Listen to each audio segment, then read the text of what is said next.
Hi guys, good morning. Last day po ngayon ng skills test.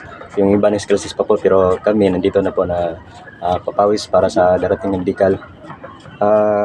Sa skills test po, last day ngayon, yung mga sasalang po ito, tandaan nyo, palaging makinig po sa proctor kasi iba't iba ang mga proctor. Sa interview po, palagi makinig sa Koreano, sa sinasabi ng Koreano kasi po sobrang lang Koreano magsalita. Kung hindi nyo naman po maintindihan, pwede nyo naman po ipapaulit. At sa basic skills po, palagi pong tandaan na sa hanging rings po, may mga rings na hindi pwedeng ikutin, hindi maiikot po kasi patigas po siyang ikutin. May mga rings din po na nakalagay sa kaliwa.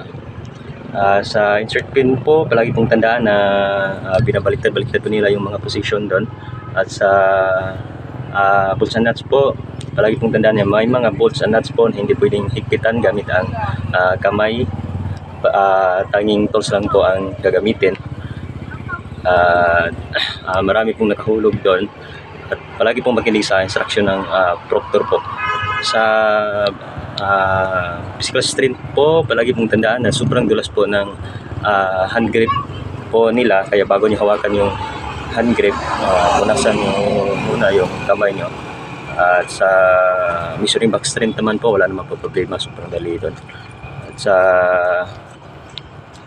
sa lahat po ng mga skills test ngayon, last day po ngayon, kaya good luck po at kayang-kaya nyo yan.